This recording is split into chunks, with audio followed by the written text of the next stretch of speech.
O God, in the reading of the scripture, may your word be heard. In the meditations of our hearts, may our word be known.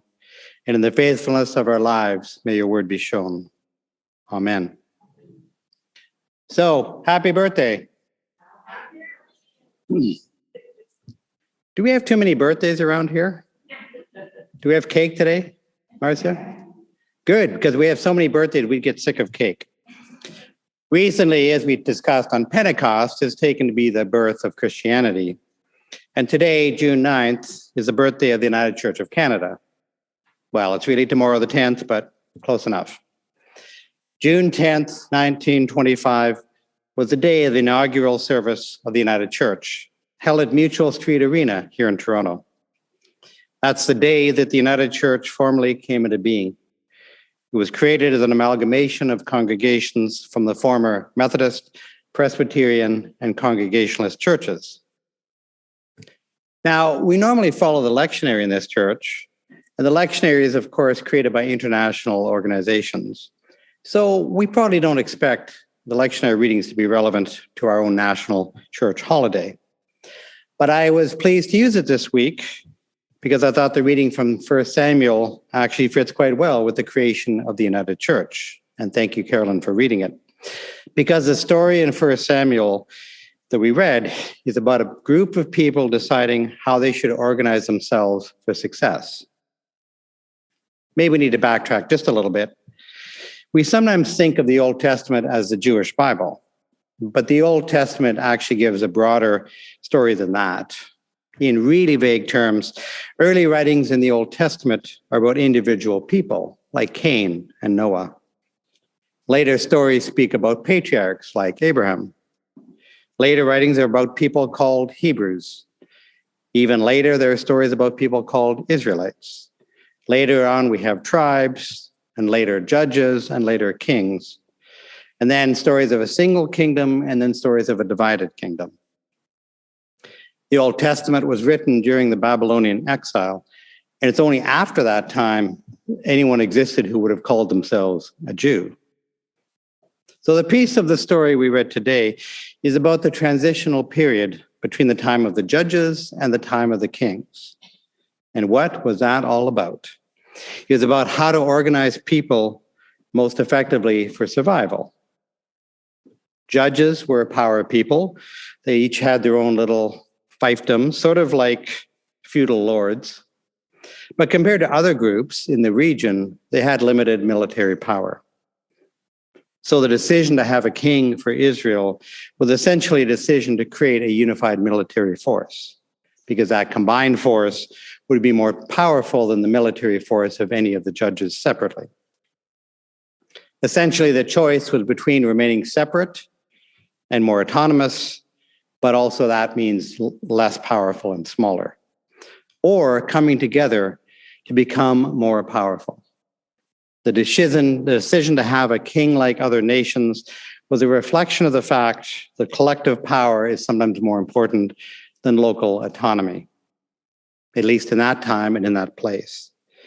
It was a decision to have a king was a decision to work together for a common good, a decision that sharing between friends is better than being overrun by your enemies.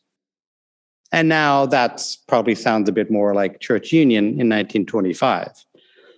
Church union was about sharing resources to provide a better base from which to launch Christian mission.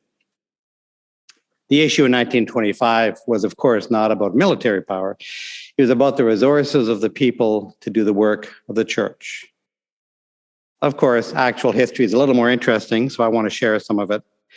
And I want to start with a quote from United Church minister, Reverend Ken Gallinger, who I knew in Richmond Hill. Quote, arguably the largest single driving force behind the birth of the United Church of Canada in 1925 was a man named Reverend Dr. Samuel Dwight Chowan. Chowan was the superintendent of missions for the Methodist Church in Canada. And as such, he traveled widely across the country, tirelessly proclaiming the virtues of uniting with Presbyterians and Congregationalists to create a new, more powerful church. So effective was his work that within the Methodist Church, The final vote to abolish their beloved Methodist label and enter a new denomination was supported over 6-1 in favor. An incredible accomplishment, given that in most church circles, it's hard to get a 51% vote just to repaint the church. His words.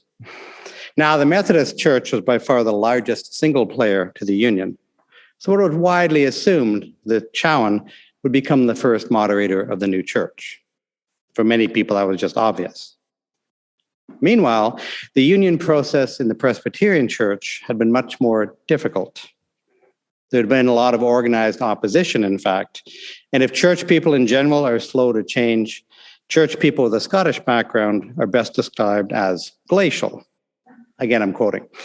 So the vote in the Presbyterian Church had been much more close, to the point that a full third of Presbyterians did not join the Union in the end.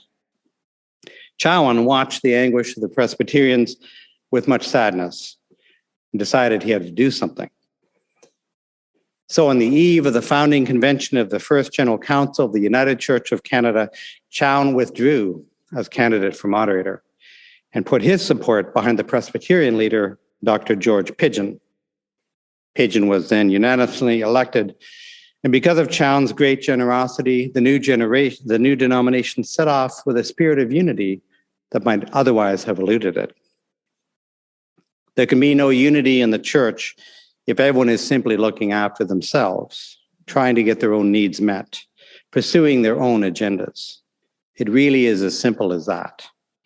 A unified church is a place where people look after each other, not ignoring their own needs, but always understanding those needs in the larger context of the community and the world.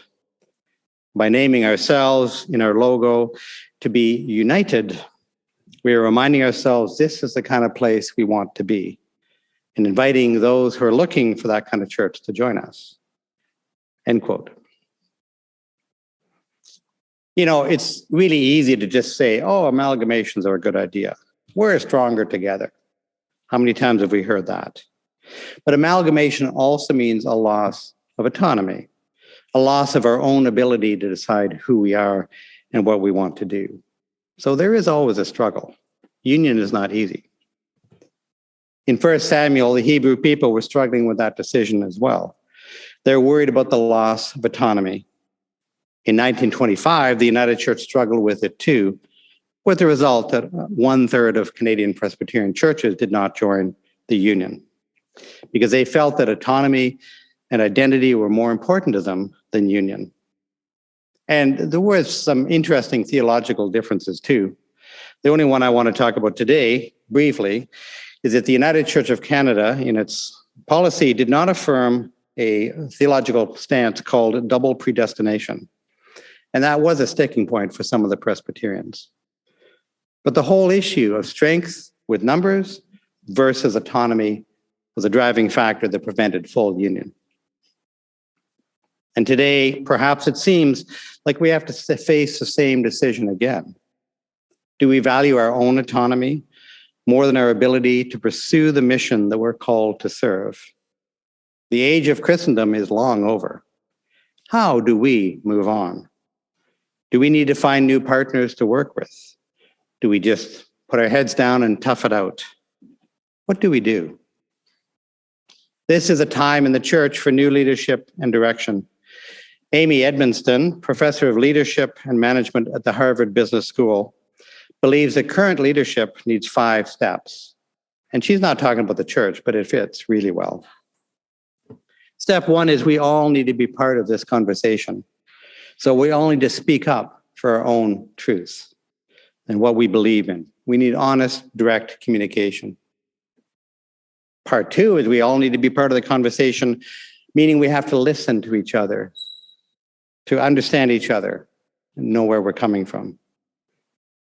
We need to integrate different points of view that we hear, including both challenges and opportunities.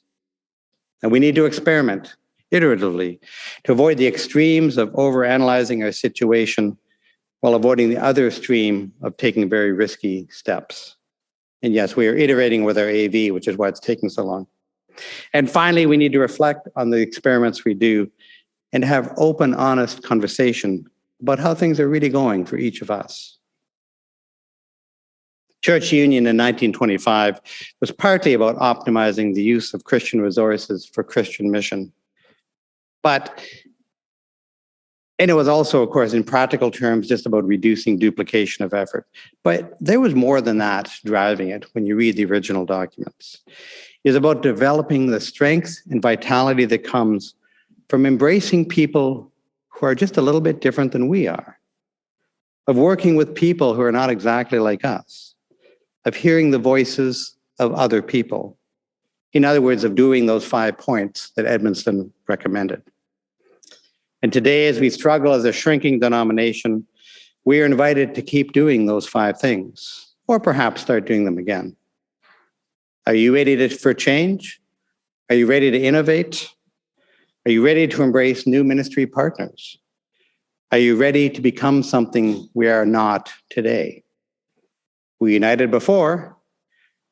Are we interested in uniting again? You know, the United Church crest gives us some very good clues about this. Or I should say crests, plural.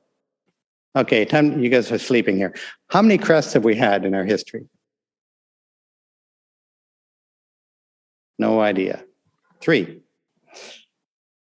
When was the first crest adopted? Sorry? 1925. That's a great guess, 1925, but it was actually 1944. And the main symbols in 1944, they had an open Bible, which represented the congregational congregations. There was a dove, which represented the Spirit and a link to the Methodist past.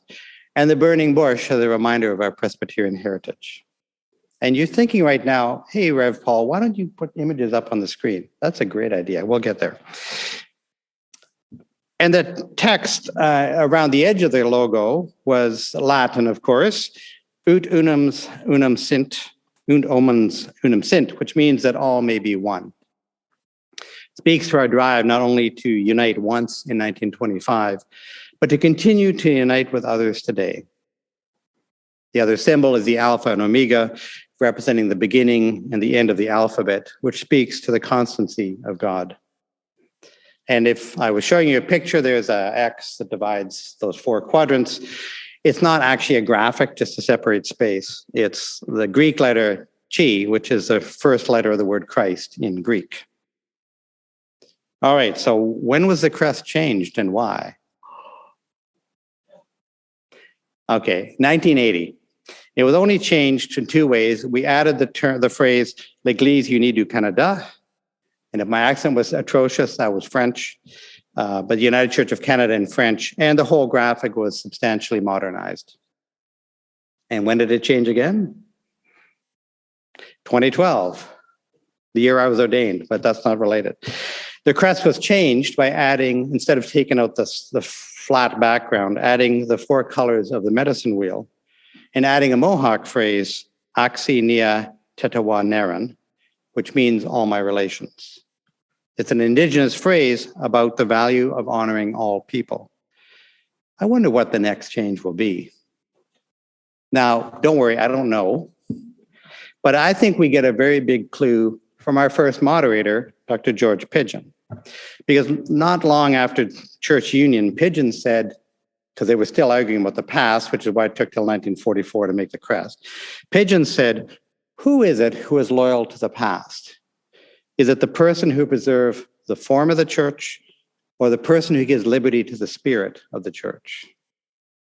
And our forms, which we have loved and have worked very well in the past, are changing again. Our challenge, according to Pidgeon, is to give liberty to the spirit behind those forms. To preserve not the form, but to preserve what is ultimately more important, which is the spirit behind the original form. Perhaps in the United Church, we are being called to unite with new partners once again.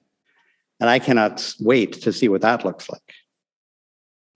I find it actually quite inspiring that voices from 1925 still resonate today. But today, you probably expect a message for 2024. I just want to say the whole idea of union has changed over the past 99 years too. Moreover, in 1925, the move towards unity, when you read the documents, in some way, form, it was a way towards moving towards uniformity to some extent. And that's no longer where most of us want to go. I mean, this is a wonderfully diverse congregation. Unity doesn't mean what it used to mean.